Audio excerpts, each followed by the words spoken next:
2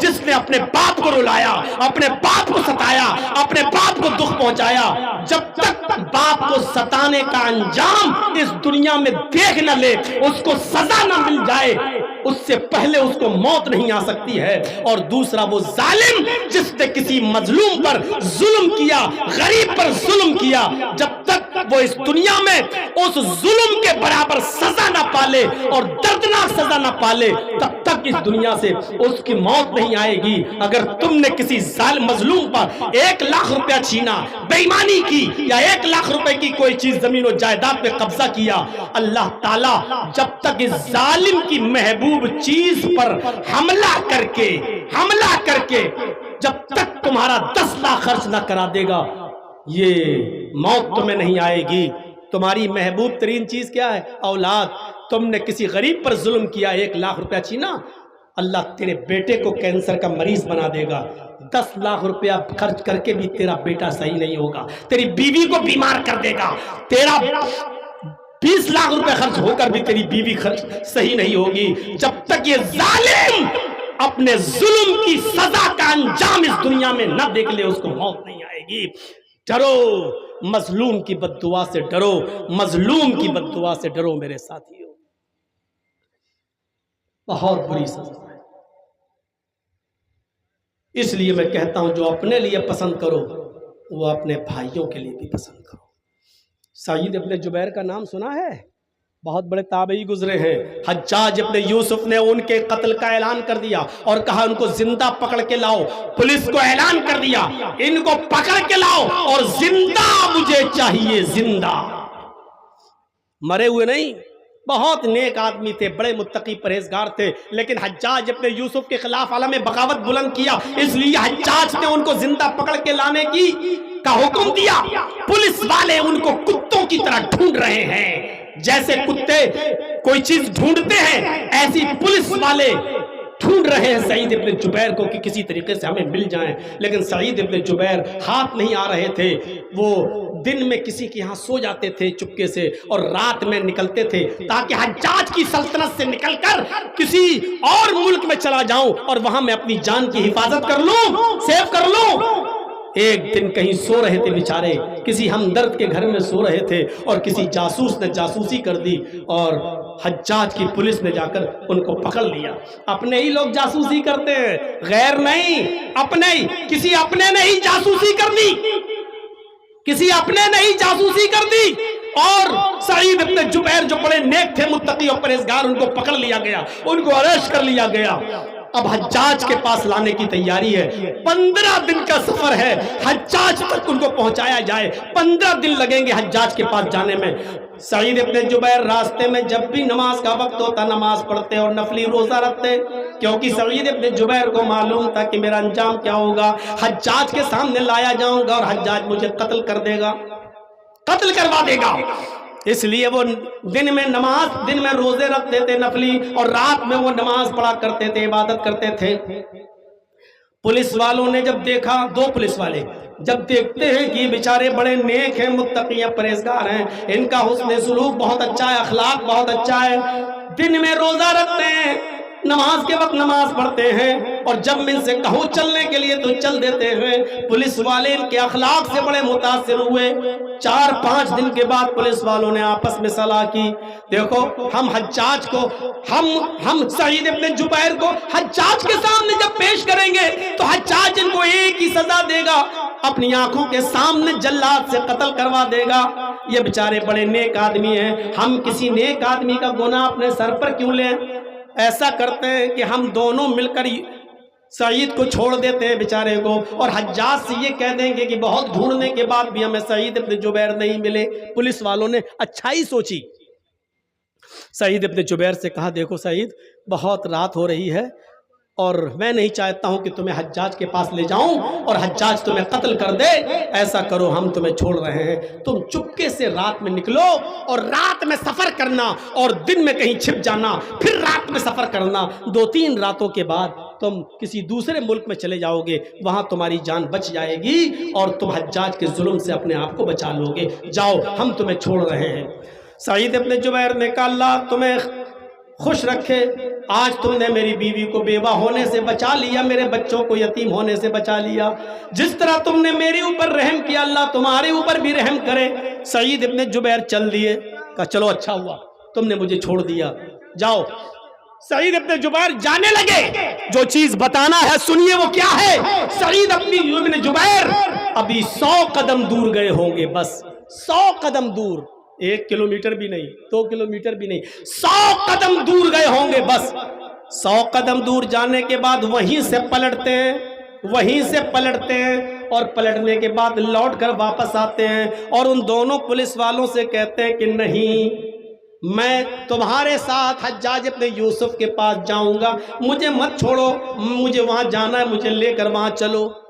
police والے حیران ہیں, ہم نے تو تمہیں چھوڑ دیا ہے اور تم آئے ہو اور اپنے آپ کو موت کے منہ میں ڈھکیل رہے ہو, تمہیں معلوم ہے کہ حجاج تمہیں قتل کر دے گا. سعید ابن جبیر کہتے ہیں کہ مجھے اپنا انجام معلوم ہے کہ میں قتل کیا جاؤں گا, لیکن پھر بھی میں تم سے کہتا ہوں کہ لے کر چلو. پولیس والوں نے کہا ارے سعید تمہیں کیا ہو گیا ہے, تمہیں کیا ہو گیا, میں تمہیں چھوڑ رہا ہوں اور تم جا رہے ہو. سعید ابن جبیر نے فرمایا کہ جب میں جا رہا تھا 100 قدم دور گیا, میرے سامنے اللہ کے نبی کی حدیث آ گئی کہ جو تم اپنے لیے پسند کرو وہ اپنے بھائی کے لیے بھی پسند کرو, اور جو اپنے لیے پسند نہیں کرتے وہ اپنے بھائی کے لیے بھی پسند نہ کرو. تم دونوں بھی مسلمان ہو اور ہمارے بھائی ہو ایمانی رشتے سے, میں تمہارے لیے کیسے پسند کر لوں. جب تم مجھے چھوڑ دو گے تو جس جاسوس نے میری جاسوسی کی اور مجھے ایک آدمی کے گھر میں مخبری کر کے پکڑوا دیا, اس جاسوس کو یہ اچھی طریقے سے معلوم ہوگا کہ تم دونوں نے مجھے پکڑ لیا ہے اور حجاج کے پاس لے جایا جا رہا ہے. تم حجاج سے کہو گے کہ ہمیں سعید نہیں ملے, لیکن وہ جاسوس حجاج کو بتا دے گا اور کہہ دے گا کہ ان دونوں پولیس والوں نے پکڑ لیا تھا لیکن راستے میں کہیں چھوڑ دیا. اگر حجاج کو یہ پتا چلے گا کہ تم نے مجھے پکڑنے کے بعد پھر چھوڑ دیا تو میری جان تو بچ جائے گی, لیکن حجاج تم دونوں کو نہیں چھوڑے گا اور تم دونوں کو قتل کر دیا جائے گا. میں نہیں چاہتا کہ میری جان بچ جائے اور میری جگہ پر تم دونوں کو قتل کر دیا جائے. جیسے مجھے قتل ہونا پسند نہیں ہے اسی طریقے سے میں تم دونوں کا بھی قتل ہونا پسند نہیں کروں گا, مجھے لے چلو. پولیس والوں نے پھر کہا مان جاؤ, کہا نہیں, میں بچ جاؤں اور تم دونوں کو قتل کر دیا جائے یہ مجھے گوارا نہیں. بہرحال پولیس والے مجبور ہو گئے اور سعید ابن جبیر کو لے کر آئے اور حجاج کے سامنے پیش کر دیا. حجاج نے جب سعید ابن جبیر کو دیکھا تو ہنس دیا, پولیس والوں کو انعام سے تو نواز دیا, لیکن سعید ابن جبیر سے کہا یہ باغی آج آ گیا, میں اس کو اپنی آنکھوں کے سامنے قتل ہوتے ہوئے دیکھنا چاہتا ہوں, لہذا خونی چمڑا بچھایا جائے. خونی چمڑا بچھا دیا گیا, خونی چمڑا بچھا دیا گیا. اس خونی چمڑے کے بعد حجاج ابن یوسف نے پیچھے سے سعید ابن جبیر کے ہاتھ بندھوا دیے, ان کو گھٹنوں کے بل زمین کے اوپر بٹھا دیا اور جلاد کو حکم دیا کہ میری آنکھوں کے سامنے ان کی گردن پر تلوار چلاؤ اور ان کی گردن تن سے جدا کر دو. حجاج کا حکم ہوتے ہی جلاد نے ایک تلوار سعید ابن جبیر کی گردن پر ماری اور جس چیز کا خطرہ تھا وہی ہوا. سعید ابن جبیر کی گردن ایک ہی وار میں تن سے جدا کر دی گئی. سعید ابن جبیر کو قتل کر دیا گیا. پورا واقعہ بتانے کا مقصد یہ ہے کہ سعید ابن جبیر نے اپنے آپ کو قتل کروا لیا, لیکن اپنے آپ کو بچانے کے چکر میں ان پولیس والوں کو نہیں پھنسوایا, ان کو موت کے منہ میں نہیں ڈھکیلا. مسلمان وہ ہوتا ہے جو اپنے آپ کو بچا کر دوسروں کو نہیں پھنسواتا ہے. مسلمان وہ ہوتا ہے جو چیز اپنے لیے پسند کرتا ہے وہی دوسروں کے لیے بھی پسند کرتا ہے. ایک واقعہ سناتا ہوں جس کو امام بخاری رحمۃ اللہ علیہ نے نقل کیا ہے, بہت غور سے سنیے گا میرے بھائیوں. اس واقعے سے آپ کو بہت کچھ ملے گا. جنگ بدر ہو رہی ہے اور جنگ بدر ایسی جنگ تھی جس کے اندر اگر باپ نبی کے ساتھ ہے تو بیٹا ابو جہل کے ساتھ ہے. ایک بھائی نبی کا ساتھ دے رہا ہے تو دوسرا بھائی ابو جہل کا ساتھ دے رہا ہے. یہ ایسی جنگ تھی. جنگ بدر کے اندر حضرت ابو بکر صدیق محمد رسول اللہ کی طرف سے لڑ رہے تھے تو ابو بکر صدیق کا بیٹا ابو جہل کی طرف سے لڑ رہا تھا. عجیب جنگ تھی. ایک بھائی ہے مصعب ابن عمیر، عمیر کا بیٹا صحابی، کیا نام ہے؟ مصعب ابن عمیر. یہ صحابی محمد رسول اللہ کی طرف سے لڑ رہے ہیں، لیکن مصعب ابن عمیر کا سگا بھائی جس کا نام ہے عدی ابن عمیر، یہ ابو جہل کا ساتھ دے رہا ہے، یہ کافروں کا ساتھ دے رہا ہے. ایک بھائی نبی کی طرف سے لڑ رہا ہے اور دوسرا بھائی نبی کے دشمن ابو جہل کی طرف سے لڑ رہا ہے. یہ بڑی عجیب جنگ تھی. اور آپ کو یہ اچھی طریقے سے معلوم ہوگا، جب یہ جنگ ختم ہوئی تو نبی اکرم کو شاندار فتح، شاندار کامیابی ملی اس جنگ کے اندر. 70 کافر مارے گئے اس جنگ بدر میں. 70 کافر مارے گئے اور 70 ہی کافروں کو قید کر لیا گیا. جو بتانا ہے وہ یہ کہ جن کافروں کو قید کیا گیا ان کافروں میں مصعب ابن عمیر کے بھائی عدی ابن عمیر بھی شامل ہیں، ان کو بھی قید کر لیا گیا. اللہ کے نبی صلی اللہ علیہ وسلم نے صحابہ کو حکم دیا کہ ان کافروں کے پیروں میں بیڑیاں ڈال دو. منظر دیکھیے میرے بھائی، ان کافروں کے پیروں میں بیڑیاں ڈال دو. صحابہ کرام ان کافروں کے پیروں میں بیڑیاں ڈالنے لگے تاکہ یہ رات میں بھاگ نہ جائیں. بیڑیاں ڈالتے ڈالتے ڈالتے ڈالتے عدی ابن عمیر کا نمبر آ جاتا ہے. ایک صحابی عدی ابن عمیر کے پیروں میں بیڑیاں ڈال رہے ہیں، وہیں مصعب ابن عمیر کھڑے ہو کر دیکھ رہے ہیں کہ میرے بھائی کے پیروں میں بیڑیاں ڈالی جا رہی ہیں. تو مصعب ابن عمیر کہتے ہیں اس کو ٹائٹ کر کے باندھو، یہ بیڑی کو ذرا ٹائٹ کرو، کس کے زور سے، اور تالا ذرا اچھی طریقے سے لگانا، اچھی طریقے سے لاک کرنا. یہ بیڑیاں توڑنے میں ماہر ہے، ایکسپرٹ ہے، کبھی بھی بیڑی توڑ کر بھاگ سکتا ہے. یہاں سے ٹائٹ کرو، ایسے اس کو جکڑو تاکہ بیڑی نہ توڑ سکے. یہ کون کہہ رہا ہے؟ مصعب ابن عمیر. کس کے لیے؟ اپنے سگے بھائی عدی ابن عمیر کے لیے. عدی ابن عمیر نے دیکھا یہ تو بڑا گڑبڑ کر رہا ہے میرا بھائی، میرے بارے میں کہہ رہا بیڑیاں یہاں سے ٹائٹ کرو، یہاں سے ٹائٹ کرو. اگر اس نے اپنی مرضی سے ٹائٹ کروا دیا تو میں تو بھاگ ہی نہیں پاؤں گا. تو عدی ابن عمیر کو غصہ آیا اپنے بھائی کے اوپر اور زور سے چیختے ہوئے چلاتے ہوئے بولا، آئے مصعب، کیسا بھائی ہے تو؟ شرم نہیں آتی تجھے؟ عدی اپنے بھائی کو مخاطب کر کے کہتا ہے کہ آئے مصعب، کیسا بھائی ہے تو؟ شرم نہیں آتی تجھے؟ تو میرے بارے میں کہتا کہ بیڑی یہاں سے ٹائٹ کرو، یہاں سے کس لو، یہاں سے لاک کر دو تاکہ یہ بھاگ نہ سکے اور بیڑی توڑ نہ سکے. تو اپنے بھائی کے لیے یہ بات کہہ رہا ہے؟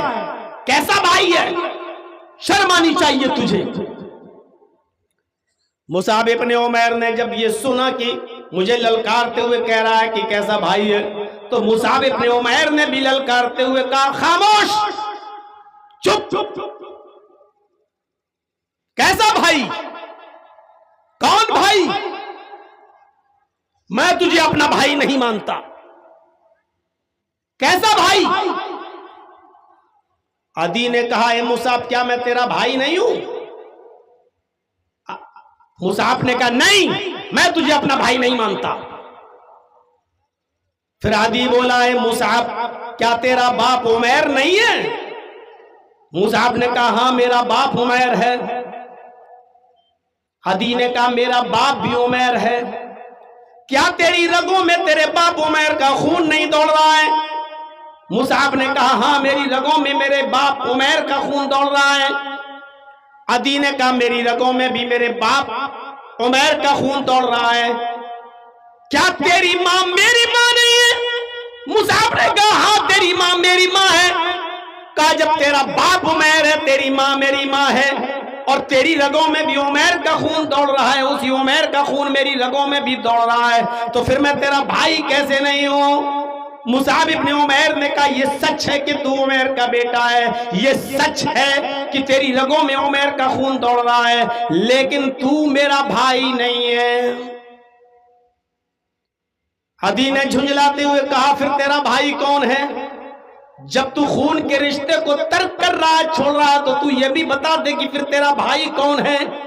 مصعب ابن عمیر نے روتے ہوئے کہا آئے عدی, میرا بھائی وہ ہے جو تیرے پیروں میں بیڑیاں ڈال رہا ہے, جو تیرے پیروں کی بیڑیوں کو ٹائٹ کر رہا ہے, جو تیرے پیروں کی بیڑیوں کو کس رہا ہے, یہ میرا بھائی ہے. اس لیے کہ میرے اس بھائی نے کلمہ پڑھا ہے, اشہد ان لا الہ الا اللہ و اشہد ان محمدا عبدہ و رسولہ. میرے اس بھائی نے کلمہ پڑھا ہے اور تو نے کلمہ نہیں پڑھا ہے. میرا بھائی وہ ہے جو تیرے پیروں میں بیڑیاں ڈال رہا ہے. بڑے بڑے متقیوں کے آج تقوے پگھل جائیں گے, بڑے بڑے داڑھی والوں کی داڑیاں آج ان کے سر جھکا دیں گی, بڑے بڑے تہجد پڑھنے والے تہجد گزاروں کے سر جھک جائیں گے. لمبی داڑھی رکھ لی, تہجد کی نماز پڑھ لی, نماز پڑھتے پڑھتے نماز پٹی کا, اور حالت یہ ہے کہ 10 سال گزر گئے میرا پڑوسی مجھ سے بات نہیں کرتا ہے. حالت یہ ہے کہ میرا بھائی پڑوس میں ہے مسلمان, لیکن شادی میں ہمارے ہاں نہیں آتا ہے, نہ ہم اس کو بلاتے ہیں, ترک کیے ہوئے ہیں, اس کو چھوڑے بیٹھے. نہیں, ہمارے بیٹے کی شادی میں وہ نہیں آئے گا, ہماری بیٹی کی شادی میں وہ نہیں آئے گا, تیرے بیٹے کی شادی میں ہم نہیں آئیں گے. اور مونچھیں اتنی تاؤ والی کہ آج کے بعد خوشی اور غم سارے رشتے ختم, موت مٹی ختم, تیرے جنازے میں ہم نہیں آئیں گے, میرے جنازے میں تو مت آ. اور ہیں کون ہم؟ محمد اسلم, محمد اکرم, محمد اظہر, محمد فلاں. نام کیا ہے ہمارا؟ اسلامی نام. ہیں کون ہم؟ مسلمان. اور اپنے بھائیوں سے ناراض, اپنے بھائیوں کو چھوڑے بیٹھے ہوئے ہیں.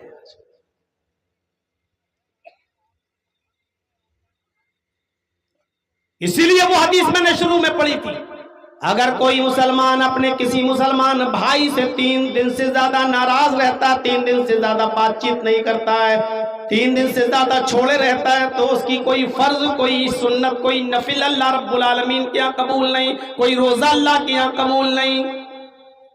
نماز کا معاملہ کتنی بڑی اہمیت نماز کی ہے. یہ وہ نماز جو نہ خوشی میں معاف, نہ غم میں معاف, جو نہ خوشی میں معاف, نہ غم میں معاف. 8 لڑکیوں کے بعد اللہ نے آپ کو ایک لڑکا دیا ہے. کتنی بڑی خوشی ملی آپ کو, ارے جشن منا رہے آپ, ماشاءاللہ آج میرے گھر میں بیٹا پیدا ہوا. ارے 6-7 لڑکیوں کے بعد اللہ نے آج لڑکا دیا ہے, آپ خوش ہیں کہ آج بیٹا ہوا. اسی وقت آواز آتی ہے حی علی الصلاۃ. اس خوشی میں اتنے مدہوش مت ہو جاؤ, نماز کا وقت ہے, تمہیں اس خوشی میں بھی نماز پڑھنا ہے. 6-7 بیٹیوں کے بعد اللہ نے ایک بیٹا دیا ہے. بیٹا جوانی کی دہلیز پر قدم رکھ چکا ہے, اس کی شادی کے لیے بیٹی دیکھ کر لڑکی دیکھ رہے ہیں آپ. اچانک آپ کے بیٹے کا ایکسیڈنٹ ہوتا ہے. 7 لڑکیوں کے بعد ایک لڑکا ملا, جوان ہو چکا ہے, اس کا رشتہ لگ چکا ہے, لیکن آج ایکسیڈنٹ ہو گیا, وہ مر گیا ہے.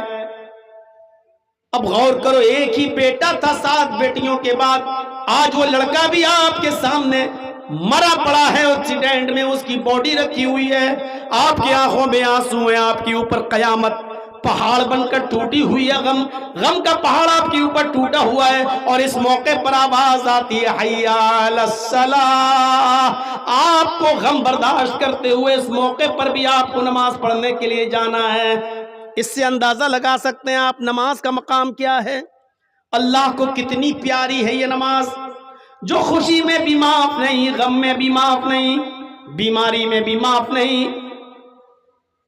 کھڑے ہو کر پڑھو، طبیعت خراب ہے، کھڑے ہونے کی طاقت نہیں ہے تو بیٹھ کر پڑھو، بیٹھ کر پڑھنے کی طاقت نہیں ہے کروٹ سے پڑھو، کروٹ سے پڑھنے کی طاقت نہیں ہے تو آنکھ کے اشارے سے پڑھو، آنکھ کے اشارے سے پڑھنے کی طاقت نہیں ہے تو ہونٹ ہلا کر پڑھو، لیکن آپ کو ہر حال میں نماز پڑھنا ہے۔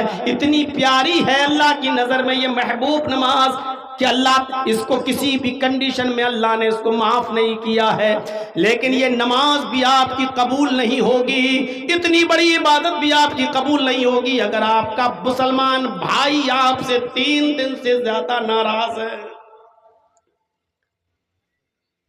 سارے مسلمان جتنے بھی مومن ہیں، جتنے بھی مسلمان ہیں پورے ورلڈ میں، پوری دنیا میں جو کلمہ پڑھ چکے ہیں، اسلام لا چکے ہیں، اخوہ، سب بھائی۔ کتنا چھوٹا سا جملہ اللہ کے نبی صلی اللہ علیہ وسلم قرآن نے اللہ تبارک و تعالیٰ نے پیش کیا، انما المؤمنون اخوہ، سب جتنے مسلمان ہیں سب بھائی ہیں۔ اب کوئی یہ نہ سوچے کہ مسلمانوں کو بھائی کہا ہے تو اس کا مطلب مسلمانوں کے علاوہ ہمارا کوئی بھائی نہیں ہے، صرف مسلمانوں کو ہی ہم اپنا بھائی سمجھیں، ہندو ہمارے بھائی نہیں، کرسچن ہمارے بھائی نہیں، یہودی ہمارے بھائی نہیں، مجوسی ہمارے بھائی نہیں، سکھ ہمارے بھائی نہیں، جینی ہمارے بھائی نہیں، کسی کے دل میں یہ تصور نہ آئے۔ یہاں ایمانی رشتے سے اللہ نے سب کو بھائی کہا ہے۔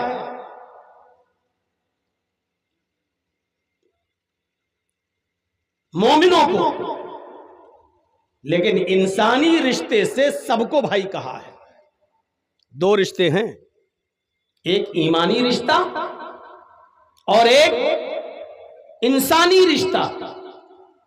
ایمانی رشتے سے صرف مسلمان ہمارے بھائی ہیں، اور انسانی رشتے سے ساری دنیا کے لوگ ہمارے بھائی ہیں۔ ساری انسانیت جتنے بھی ہندو، مسلم، سکھ، عیسائی، کرسچن، مجوسی، سکھ جو بھی ہے اس دنیا میں سب بھائی ہیں۔ اس کی دلیل کیا ہے؟ اللہ رب العالمین نے قرآن کریم کے اندر دوسری جگہ ارشاد فرمایا، یا ایھا الناس انا خلقناکم من ذکر و انثی وجعلناکم شعوبا وقبائل لتعارفوا ان اکرمکم عند اللہ اتقاکم۔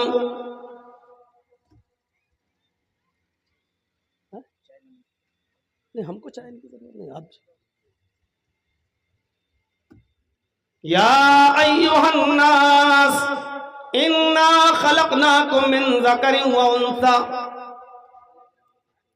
آئے ساری دنیا کے انسانوں، سمپورن جگت کی مانو ذاتی، ہائے دنیا کے لوگوں، ہم نے تم کو ایک مرد اور ایک عورت سے پیدا کیا ہے۔ انا خلقناکم من ذکر و انثی، تمہارا باپ بھی ایک، تمہاری ماں بھی ایک، اے انسانوں تم ایک ہی پرم پتا کی سنتان ہو، ایک ہی ماتا پتا کی اولاد ہو۔ یہاں اللہ نے ساری دنیا کے انسانوں کو کہا کہ تم سب ایک ہی باپ کے اور ایک ہی ماں کے بیٹے ہو۔ اب قرآن کی 2 آیتیں میرے آپ کے سامنے رکھ دی۔ پہلی کیا ہے؟ انما المؤمنون اخوہ، یہاں اللہ نے ساری دنیا کے مسلمانوں کو بھائی کہا ہے، اور قرآن کی جو دوسری جگہ کی آیت میں نے آپ کے سامنے پڑھی ہے دوسری جگہ سے، اس میں اللہ نے ساری دنیا کے انسانوں کو ایک باپ کا اور ایک ماں کا بیٹا، ایک باپ کی اولاد اور ایک ماں کی اولاد کہا ہے۔ یعنی انسانی رشتے سے بھی سب بھائی، اور ایمانی رشتے سے مسلمان ہمارے بھائی۔ اچھا آپ لوگ بھی یہ جملے بولتے ہو کہ نہیں؟ یہ ہمارا بھائی ہے۔ اب کہا جاتا ہے اچھا سگا بھائی ہے؟ نہیں نہیں نہیں، یہ ہمارے خالہ کا بیٹا ہے، یہ ہمارے چچا کا بیٹا ہے، یہ ہمارے پھوپھا کا بیٹا ہے، لیکن آپ اس کو بھائی کہتے ہیں، جبکہ خون کا کوئی رشتہ اس کے ساتھ نہیں ہے آپ کا، لیکن بھائی وہ بھی ہے آپ کا۔ خالہ ذات صحیح، چچا ذات صحیح، پھوپھا ذات صحیح، ماما ذات صحیح، لیکن بھائی وہ بھی ہے۔ لیکن سگا بھائی وہی ہے کہ جس باپ کا خون آپ کی رگوں میں دوڑ رہا ہے اسی باپ کا خون آپ کے بھائی کی رگوں میں بھی دوڑ رہا ہو. جس بھائی نے آپ کی ماں کا دودھ پیا اسی ماں کا دودھ آپ نے بھی پیا ہو. یہ سگا، یہ حقیقی رشتہ ہے. لیکن بھائی وہ بھی ہے. یہ نہیں کہا کہ تم صرف مسلمانوں کے ساتھ رحم کرو، اچھا سلوک کرو کیونکہ یہ تمہارے بھائی ہیں، اور دوسروں کے اوپر ظلم کرو. یہ نہیں کہا اسلام نے. قرآن یہ کہتا ہے کہ ایمانی رشتے سے دنیا کے سارے مسلمان تمہارے بھائی ہیں. ان سے تمہاری نسبت ایمانی رشتے کے لحاظ سے زیادہ بہتر ہونا چاہیے. اور جو انسانی رشتے سے تمہارے بھائی ہیں غیر مسلم لوگ، ان سے بھی تمہارا اچھا سلوک ہونا چاہیے. لیکن جو ترجیح آپ اپنے ایمانی بھائی کو دیں گے وہ ترجیح آپ غیر مسلم کو، دوسرے بھائی کو نہیں دیں گے. یہ عام طور پہ دیکھا جاتا ہے. آپ کو اپنے بیٹے سے جو پیار ہوگا وہ آپ کو اپنے پڑوسی کے بیٹے سے پیار نہیں ہوگا. لیکن یہ مطلب نہیں ہے کہ آپ اس سے نفرت کرتے ہیں، آپ اس کو برا سمجھتے ہیں. نہیں، آپ کا پڑوسی، اس کا بیٹا اگر بیمار ہو جائے، غریب آدمی ہے، آپ کو پتا چلا کہ میرے پڑوس میں رہنے والے میرے دوست کا بیٹا ہاسپٹل میں ایڈمٹ ہے، آپ اس کی عیادت کے لیے جاتے ہیں. دیکھا کہ وہ آئی سی یو میں ایڈمٹ ہے، آپ اس کو دیکھنے کے لیے جاتے ہیں. وہاں آپ کیا کریں گے؟ چونکہ وہ آپ کا اپنا بیٹا نہیں ہے، آپ وہاں آدھا گھنٹہ بیٹھ جائیں گے، زیادہ سے زیادہ 1 گھنٹہ آپ بیٹھ جائیں گے. آپ اس بیٹے کے باپ کو، اس کی ماں کو تسلی دیں گے انشاءاللہ آپ کا بیٹا ٹھیک ہو جائے گا. اگر وہ ضرورت مند ہوا، غریب ہوا، زیادہ سے زیادہ آپ اس کو 2, 4, 5 ہزار روپے سے اس کی مدد کر دیں گے. یہ ہمدردی ہے آپ کے اندر اور ہونی بھی چاہیے. لیکن اگر پڑوسی کے بیٹے کے علاوہ اگر اسی جگہ پر آپ کا اپنا بیٹا ہے تو آپ کا سلوک کیا ہوگا؟ کیا آپ یہی کریں گے جو پڑوسی کے بیٹے کے ساتھ کرتے ہیں؟ نہیں.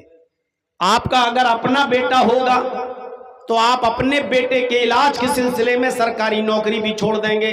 2-4 دن میں نہیں آؤں گا، میرا بیٹا بیمار ہے، تنخواہ کٹے گی تو کاٹ لینا، لیکن میں اپنے بیٹے کو دیکھوں گا. آپ نوکری چھوڑ دیں گے. آپ بزنس کرتے ہیں تو بزنس چھوڑ دیں گے.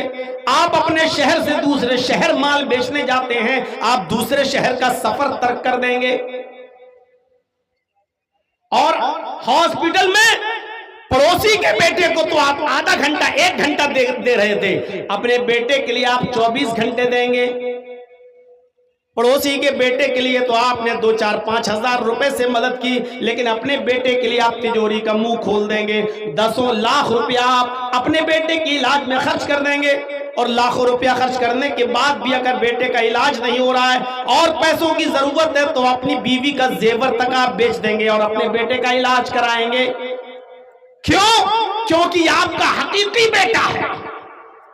تو آپ اپنے بیٹے کے ساتھ جو سلوک کرتے ہیں وہ پڑوسی کے بیٹے کے ساتھ یا دوسرے کی اولاد کے ساتھ آپ کا وہ سلوک نہیں ہوتا ہے. حالانکہ نفرت نہیں ہے اس سے آپ کو. یہی قرآن کہہ رہا ہے مسلمان بھی تمہارے بھائی ہیں اور غیر مسلم بھی تمہارے بھائی ہیں، تم سب ایک ہی باپ کے اور ایک ہی ماں کے بیٹے ہو.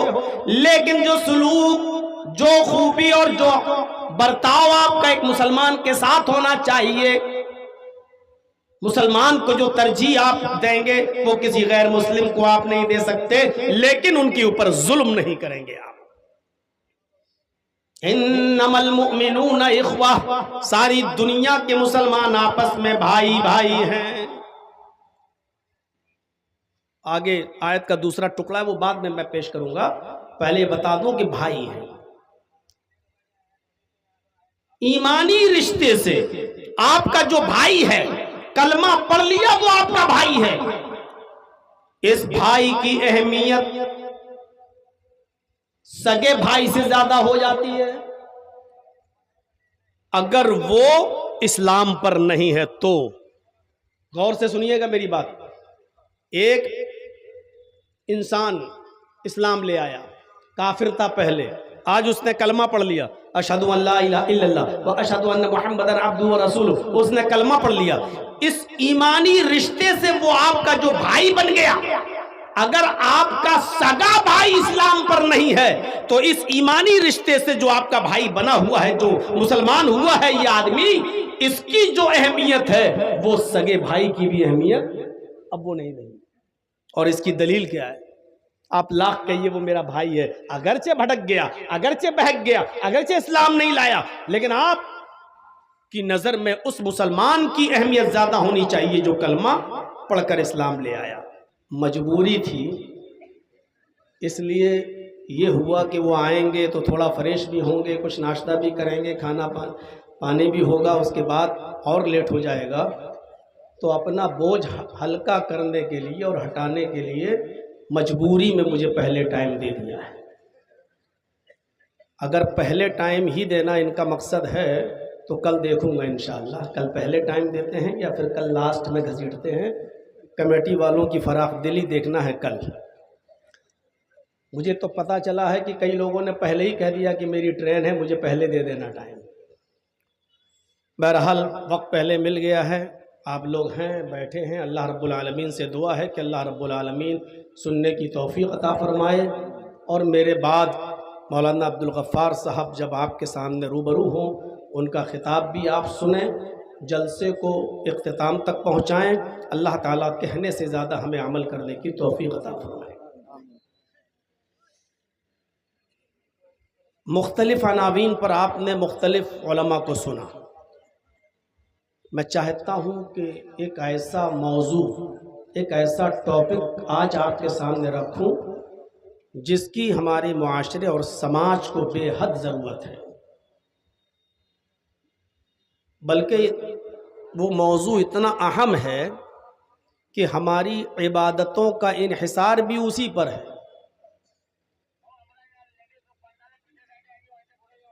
ہم کتنی بھی نمازیں پڑھ لیں، کتنے بھی روزے رکھ لیں، لیکن اگر ہم اپنے کسی مسلمان بھائی سے ناراض ہیں اور اس کی کدورت اور حسد ہم اپنے دل میں رکھتے ہیں اور اس سے بات چیت چھوڑ دیے ہوئے ہیں، تو اللہ کے نبی صلی اللہ علیہ وسلم فرماتے ہیں کہ آپ کی عبادتیں بھی قبول نہیں ہوں گی۔ اور حدیث صاف ہے کہ کسی مسلمان کے لیے حلال نہیں ہے کہ وہ اپنے بھائی کو 3 دن سے زیادہ گفتگو کرنا چھوڑ دے، اس سے لڑائی جھگڑا رکھے اور 3 دن سے زیادہ گزر جائیں اس سے دعا اور سلام نہ کرے۔ ایسے شخص کی کوئی عبادت، کوئی نماز، کوئی روزہ اللہ رب العالمین کے ہاں قبول نہیں ہوتا ہے۔ اس سے آپ اندازہ لگا سکتے ہیں کہ میں کس موضوع پر آپ کے سامنے خطاب کرنا چاہتا ہوں۔ بھائی چارہ انتہائی ضروری ہے۔ ہم نماز پڑھیں، روزہ رکھیں، حج کریں، بڑی سے بڑی عبادتیں ہم کرتے ہیں، لیکن آپ ان عبادتوں کے پیچھے دیکھیں، اجتماعیت کو ایک بڑی اہمیت حاصل ہے۔ مثلا نماز پڑھنے آپ جاتے ہیں تو جماعت کے ساتھ نماز پڑھنے کی ایک الگ اہمیت ہے۔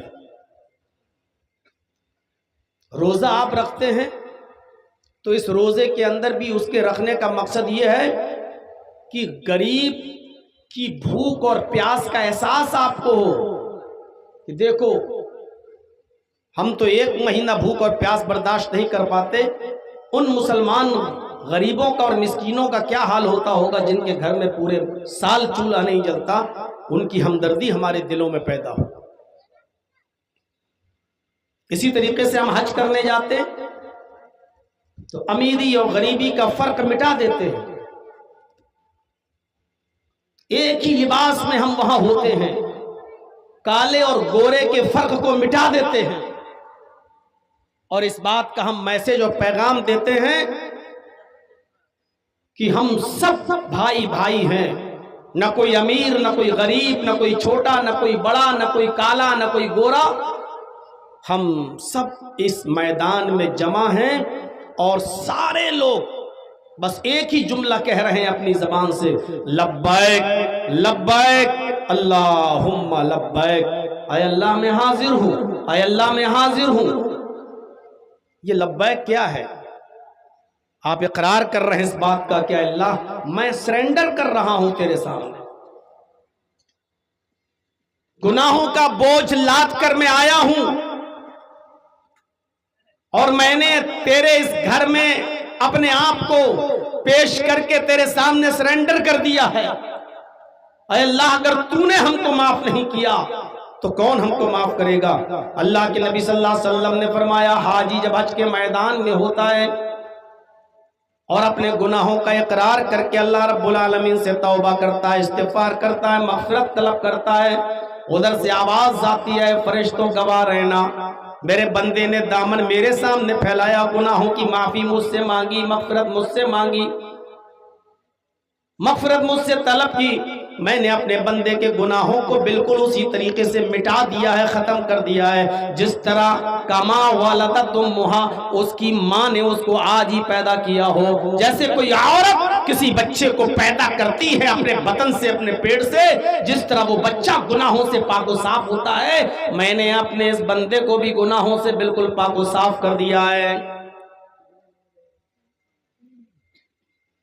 اجتماعیت، قرآن کی جو آیت میں نے آپ کے سامنے پڑھی ہے، تلاوت کی ہے، اس میں بھی اللہ رب العالمین نے مختصراً ہی صحیح لیکن بہت شارٹ میں ایک بات کہہ دی، اور کیا کہا؟ غور کیجئے گا، انما المؤمنون اخوہ،